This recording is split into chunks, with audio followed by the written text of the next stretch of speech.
함께 해야 할 사람이라는 제목으로 말씀을 전하려고 했었는데 준비하는 가운데 마음에 좀 감동이 있어서 설교를 바꾸게 되었습니다. 저는 오늘 성도의 노래라는 제목으로 말씀을 나누려고 합니다. 이 제목은 한 찬양의 제목이기도 하고 또 우리가 불렀던 찬양이기도 합니다. 저는 이 찬양을 8월 첫째 주에 우리 김동진 형제님께서 특송 하는 데서 처음 듣게 되었습니다. 그리고 지난 비대면 소통 예배와 오늘 예배 중 찬양 시간에도 듣게 되었습니다. 찬양을 듣고 부르면서 언젠가 한번 이 말씀으로 우리 청년들과 나눠야겠다고 생각하고 있었는데 몇 가지 사건들이 제게 사인이 되었습니다. 화요일쯤에 우리 찬양 인도자 정주자매에게 연락이 왔습니다. 목사님, 이번 주 찬양을 준비하는데 혹시 목사님 설교 주제가 어떻게 되나요? 라고 질문했습니다. 그래서 저는 아직 고민 중이라고 답했습니다. 성도의 노래 찬양을 좀 한 번 더 불렀으면 좋겠습니다 라고 이야기했는데, 그런데 이미 묵상하고 준비하고 있다고 답하는 것이었습니다. 이게 제게 또 하나의 사인이 되었습니다. 그래도 저는 좀 더 시간을 갖고 하나님께 구해보기로 했습니다. 그런데 이번 주에 이준희 목사님께서 사무실에서 이 찬양을 계속 혼자 부르시는 것입니다. 그래서 지나다닐 때마다 이렇게 옆에 귓가에 흥얼거리시는 그 찬양의 멜로디가 제게 들렸습니다. 그리고 마지막으로 이 찬양의 가사와 같은 상황을 겪는 청년들의 현실을 어떻게 해석하고 말씀을 적용하면 앞으로 이 찬양을 부를 때 좀 더 그 의미에 맞게 부를 수 있을까 고민하면서 오늘 말씀을 준비하게 됐습니다. 저는 이 찬양을 접하면서 두 가지 반가움이 있었습니다. 하나는 하나님 나라 백성의 존재에 관한 가사를 오랜만에 접했다는 것이었고요. 또 하나는 성경 말씀을 찬양에 좀 잘 담았다라는 것이 제게 이 찬양의 반가움이 되었습니다. 그리고 감동도 한 두 가지 정도가 있었는데, 하나는 우리 청년들의 삶을 하나님께서 잘 아시고 위로하시는 것 같아서 마음에 좀 감동이 됐고요. 또 하나는 요즘 제 삶을 돌아보면서 공감이 많이 됐습니다. 시간이 훌쩍 지나서 이제 한 2년 4개월 정도 뒤면은 저는 40이 됩니다. 전에는 나이가 크게 느껴지지 않아서 청년들이 부록이라고 놀려도 별 생각이 없었습니다. 근데 스스로 내가 이제 곧 40이 되겠구나 이런 생각을 하게 되니까요, 삶을 돌아보지 않을 수가 없게 됩니다. 요즘 저의 삶은 교회 사역들 그리고 가정에서는 첫째 은우와 둘째 은유의 육아로 보내고 있습니다. 뭔가 굉장히 바쁘게 손 발을 쉬지 않고 놀리면서 바쁘게 돌아가는 삶을 살고 있는데, 친구들과 비교해보면 내가 30대 후반까지 이렇게 열심히 살면서 뭐 남은 게 있나?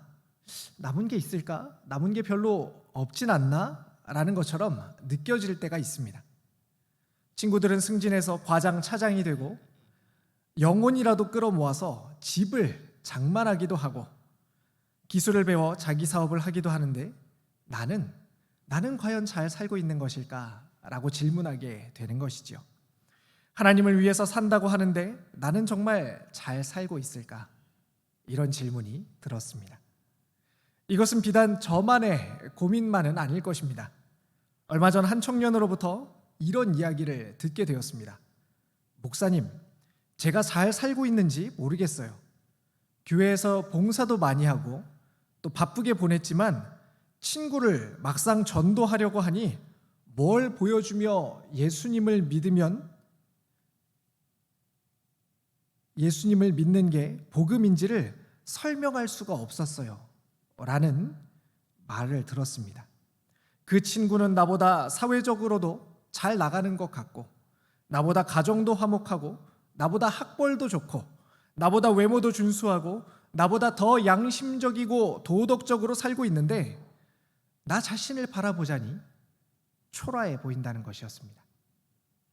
사랑하는 청년 여러분, 여러분 중에서 지금 혹시 내 삶이 초라해 보이는 분이 계십니까?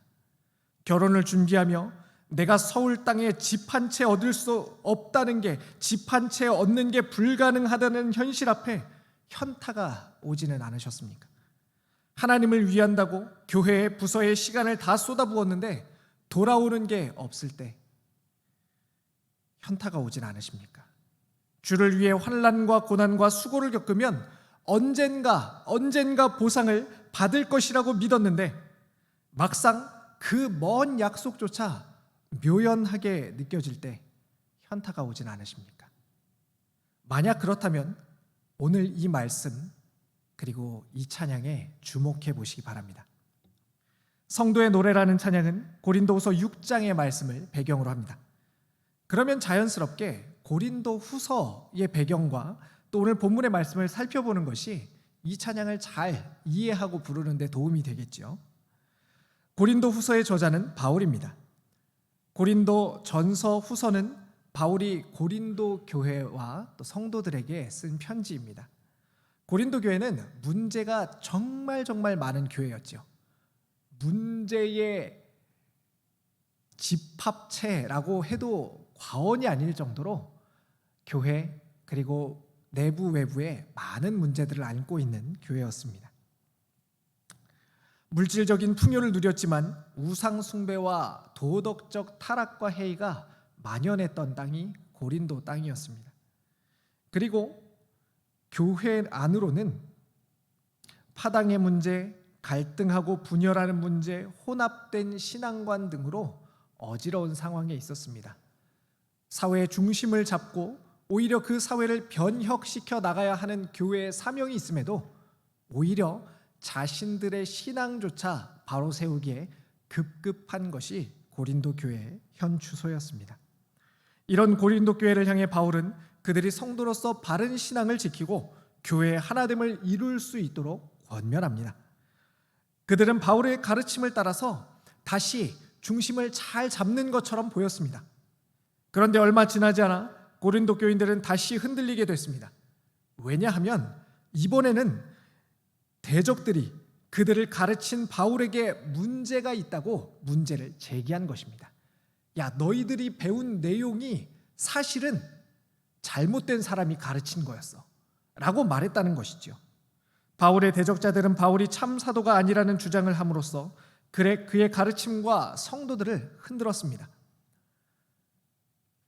이에 바울은 고린도후서를 통해 자신이 참 사도임을 밝히면서 자신을 신뢰하는 고린도 성도들에게 감사와 권면의 말을 전하는 것입니다. 그러니까 오늘 본문은 바울이 자신이 참 사도, 예수님의 참 제자로서 어떤 사람인지를 밝히고 있는 본문이다라고 이해할 수 있는 것이죠. 그래서 오늘 말씀은 하나님의 백성 예수의 제자로서 어떤 삶을 추구해야 하는가에 대한 답이 됩니다. 성경을 한번 보십시오. 1절 말씀은 우리가 하나님과 함께 일하는 자로서 너희를 권면하노니 라고 오늘 6장의 본문을 시작하고 있습니다. 하나님과 함께 일하는 자, 바로 이것이 바울이 말하고 있는 사람들의 특징인 것입니다. 저는 요즘 우리 청년들에게 하나님께서 이 말씀을 주신다고 확신합니다. 하나님과 함께 일하는 자 말입니다. 각 부서의 여름 사역이 숨가쁘게 돌아가고 있습니다. 곳곳에서 수고하고 헌신하는 우리 청년들의 수고와 애씀을 보게 됩니다. 또 가정에서, 직장에서, 학교에서 가는 곳마다 어떻게든지 하나님 나라를 이뤄보려고 애쓰는 우리 청년들의 삶을 듣게 됩니다. 하나님과 함께 일하는 자, 여러분에게 주시는 하나님의 말씀을 잘 들어보시기 바랍니다. 그러면 본문을 좀 더 자세하게 살펴보겠습니다. 우리 3절에서 7절 말씀인데요. 우리 3절에서 7절 말씀을 먼저 한번 읽어보도록 하겠습니다. 같이 한번 읽어보겠습니다. 시작. 우리가 이 직분이 비방을 받지 않게 하려고 무엇에든지 아무에게도 거리끼지 않게 하고 오직 모든 일에 하나님의 일꾼으로 자처하여 매맞음과 갇힘과 난동과 수고로움과 자지 못함과 먹지 못함 가운데서도 깨끗함과 지식과 오래 참음과 자비함과 성령의 감화와 거짓이 없는 사랑과 진리의 말씀과 하나님의 능력으로 의의 무기를 좌우에 가지고. 이 말씀에서 바울은 절제된 삶과 고난을 하나님을 위해 사는 삶의 증거로 제시합니다. 내가 예수 그리스도의 제자인 것, 하나님의 백성인 것을 대적자들로 비방받지 않게 하기 위해, 말씀을 같이 읽어봤죠. 많이 견디고 환난, 궁핍, 고난, 매맞음, 갇힘, 난동, 수고로움, 자지 못함, 먹지 못함에도 불구하고 깨끗함과 지식과 오래 참음과 자비함과 성령의 감화, 거짓이 없는 사랑, 진리의 말씀과 하나님의 능력으로 행했다고 말하고 있습니다. 우리는 바울이 자주 고난에 대해 이야기하는 것을 듣게 됩니다. 고난 당한 것이 유익이다. 고난을 자랑한다. 주를 위해 받는 고난은 면류관이 된다와 같은 바울의 고난에 대한 태도는 다른 곳들보다 고난에 대해 좀 더 긍정적으로 바라보는 것 같습니다. 그래서 마치 고난이 하나님과 함께 일하는 사람의 증거가 되는 것처럼 느껴지기도 합니다. 그래서 고난을 통해 그리스도의 일꾼임을 자처한다는 말이 성도에게 고난을 어떤 스펙처럼 이해하라는 것인가 라고 느껴지기도 합니다. 왜 이렇게 느껴지냐면 바울은 4절에서 자천한다라고 말하는데 이 자천하다라는 말이 자랑하다라는 뜻을 가지고 있기 때문입니다. 근데 뭘 자랑합니까? 자랑의 내용은 고난받은 내용입니다. 그러니까 남들은 다 잘 나가는 것을 가지고 자랑하는데 나는 잘 나가는 것이 아니라 오히려 고난을 가지고 자랑한다는 의미처럼 들립니다. 다른 친구들은 얼마나 좋은 대학을 나왔는지, 얼마나 많은 연봉을 받는지, 자신이 세상을 얼마나 잘 이해하고 그것에 발맞추어 대처하고 앞서가고 있는지를 자랑하지만 나는 그리스도를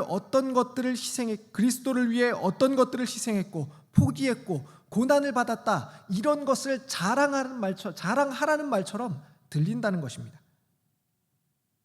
그런가 하면 이 말씀이 이렇게 이해되기도 합니다.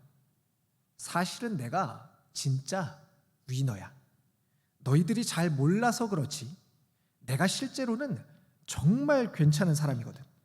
내가 어디 가서 이런 대접 받을 사람이 아닌데 교회니까 겸손을 발휘해서 참는 거야 라는 식으로 이해하는 것입니다. 사실 나는 진짜 무림의 고수, 제야의 고수고 사실 나는 진짜 부자인데 검소하게 살려고 노력하는 거라는 식입니다. 마치 오랫동안 부서에서 학교에서 너무 편하게 지냈던 평범하고 검소한 내 옆에 앉아있던 그 친구가 사실은 모 대기업의 상속자였고 그래서 그 사실을 알고 나니 무명한 자 같았지만 사실은 유명한 자였다는 뜻이 그렇게 들린다는 것입니다. 하지만 오늘 말씀은 이런 해석들, 이런 느낌들을 전부 거절합니다. 우리는 너무나 모든 것을 쉽게 나를 드러내고 주장하고 합리화하는 수단으로 사용합니다. 죄인의 본성인 이기심과 자기 중심성이 그렇게 만드는 것이죠. 그래서 심지어는 내가 당하는 고난조차도 나를 주장하고 나를 포장하는 데 쓰는 것이 인간의 악함입니다. 바울은 지금 오늘 본문을 말하면서 자신을 포장하기 위해 자기가 받았던 고난을 이야기하는 것이 아닙니다. 따라서 오늘 본문은 사실 나는 괜찮은 사람인데 고난을 좀 받은 것뿐이야 라는 말씀이 아닙니다. 따라서 오늘 말씀은 고난이 좀 지나면 나는 곧 유명한 사람이 될 거야, 그때까지 조금만 참으면 되라는 말씀도 아닙니다.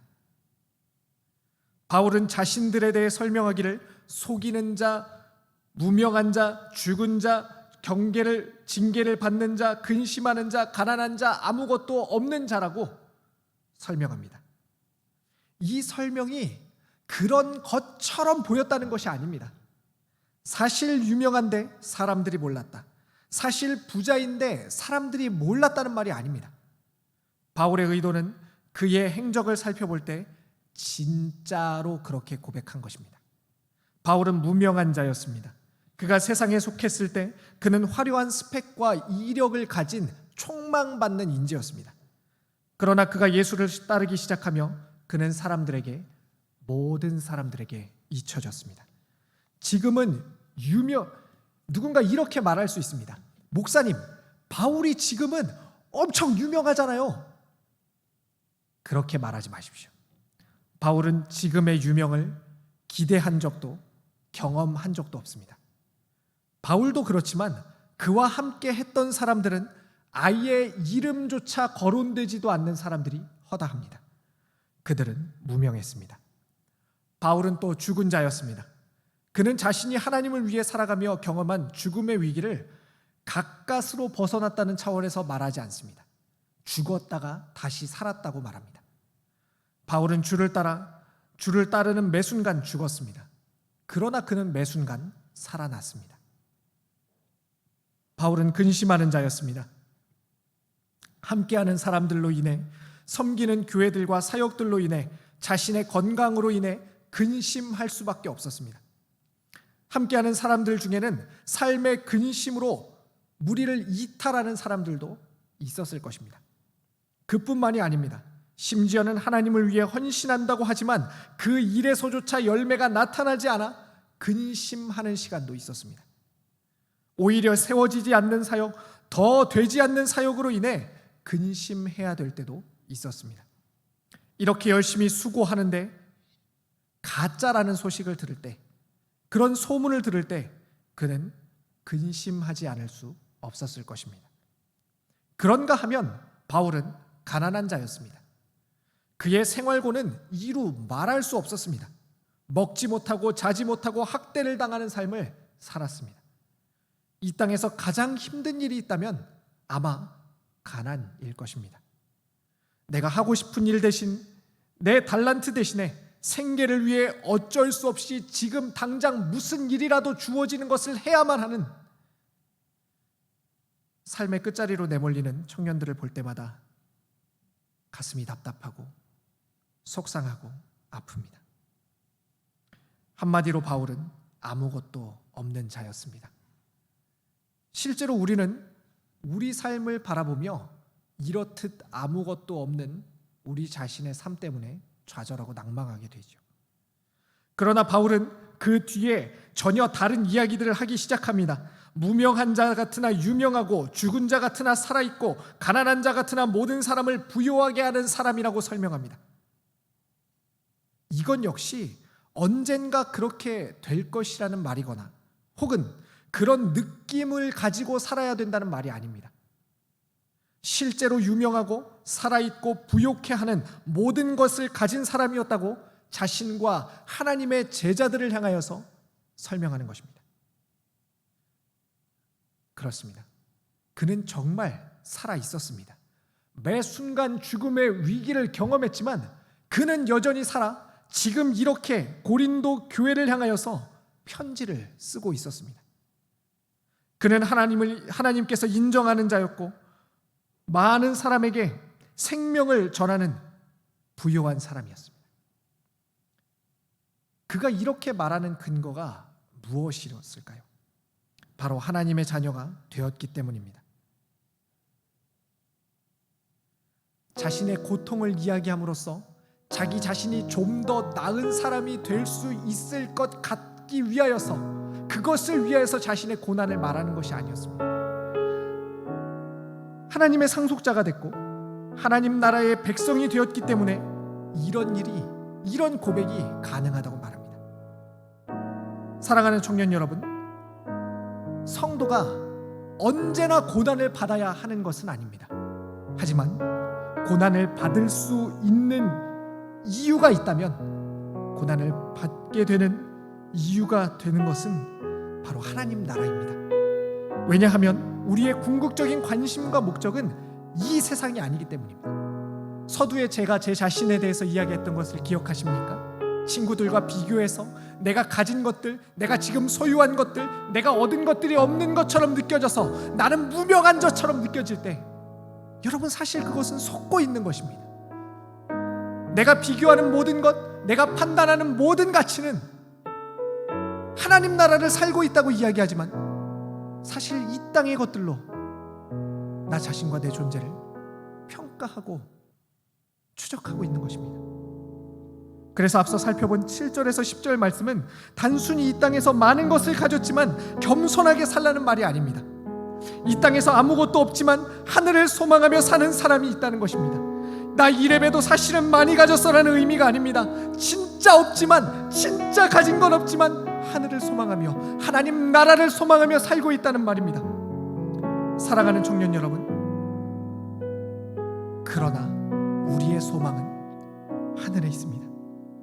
바울은 자신이 얼마나 유명한지 혹은 무명한지가 중요하지 않았습니다. 이 땅의 것이 필요하기는 하지만 그의 사역에, 그의 삶에 목적이 될 수 없었습니다. 그의 삶을 흔들 수 있는 여지가 없었습니다. 결국에는 유명해졌기 때문에 무명한 듯하나 유명한 자가 아니라는 말입니다. 그가 사실은 부잣집 아들이고 고스펙의 소유자인데도 가난한 삶을 선택했기 때문에, 그렇기 때문이 아니라 그 안에 하나님 나라가 있기 때문에, 그 안에 나는 하나님의 자녀이고 하나님의 백성이고 하나님의 모든 것들을 상속받은 하나님의 것이라는 그 사실 때문에, 그 하나님 나라에 대한 열망이 있었기 때문에 바울은 오늘 본문의 말씀처럼, 찬양처럼 고백하는 것입니다.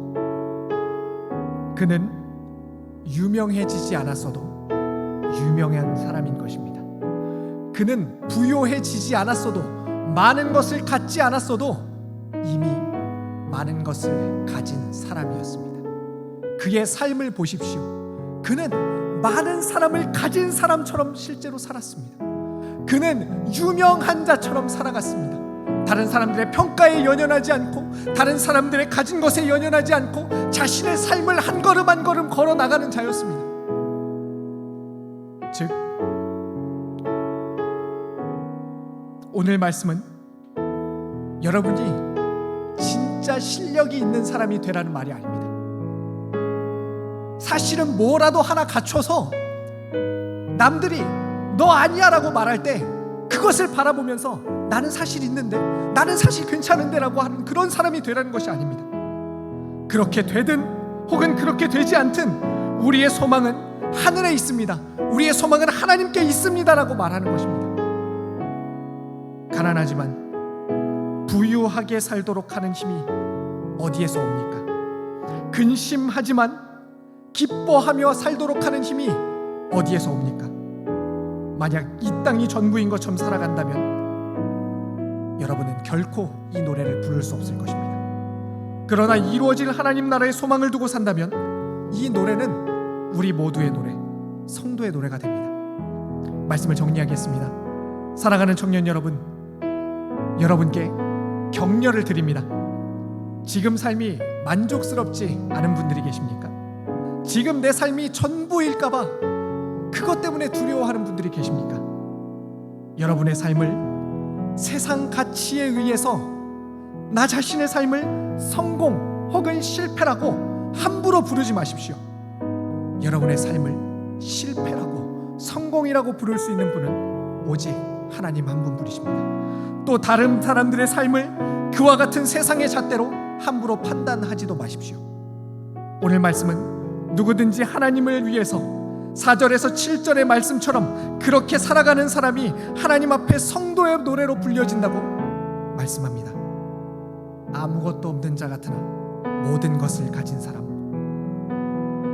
무명하지만 유명한 사람, 그 길을 걷는 우리 모두가 되기를 간절히 축원합니다. 이 시간 우리 같이 이 말씀을 담은 찬양을 같이 부르려고 하는데요, 아까 불렀던 우리 성도의 노래 찬양을 다시 한번 오늘 이 말씀을 기억하면서 불러보시기 바랍니다. 여러분 안에 아무것도 없습니까? 예, 괜찮습니다. 여러분에게 아무것도, 누구도 여러분을 칭찬하지 않습니까? 누구도 여러분을 잘했다, 대단한 사람이다 치켜 세우지 않습니까? 누구도 여러분을 기억하지 못합니까? 상관없습니다. 여러분은 이미 유명한 사람이고, 여러분은 이미 모든 것을 가진 사람이고, 여러분은 이미 많은 사람을 부유하게 하는 사람입니다. 만약 그렇게 느껴지지 않는다면, 그렇게 생각되지 않는다면 여러분 자신을 다시 한번 바라보십시오. 하나님의 상속자, 하나님의 것, 하나님의 노래인 여러분 삶을 다시 한번 하나님께서 무엇이라고 보시는지 살펴보시기 바랍니다. 같이 함께 찬양하겠습니다.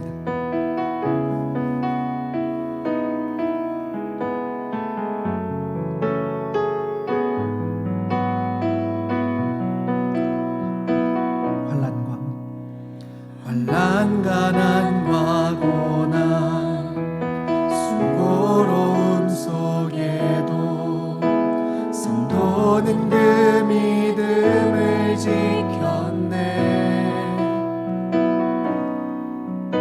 주를 섬기는 일에 자신을 다드리며 진리의 말씀과 생명을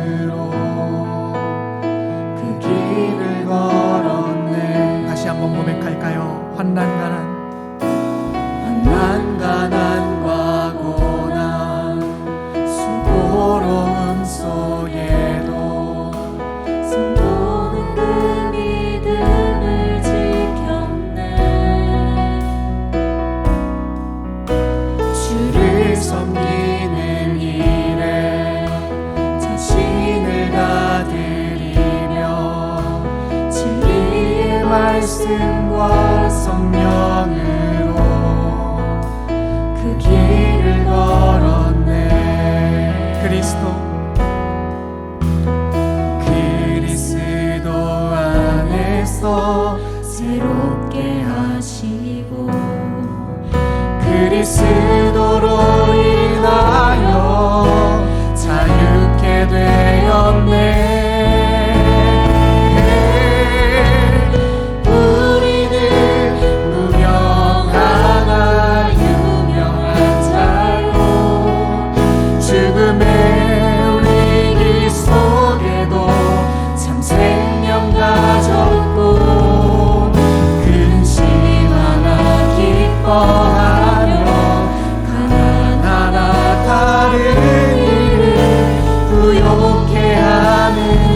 다시 한번 고백합니다.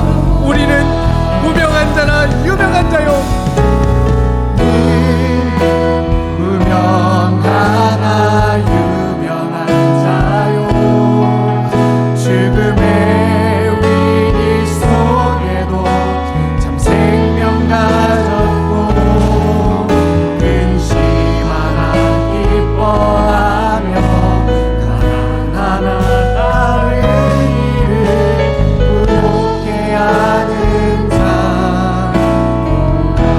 함께 기도하겠습니다.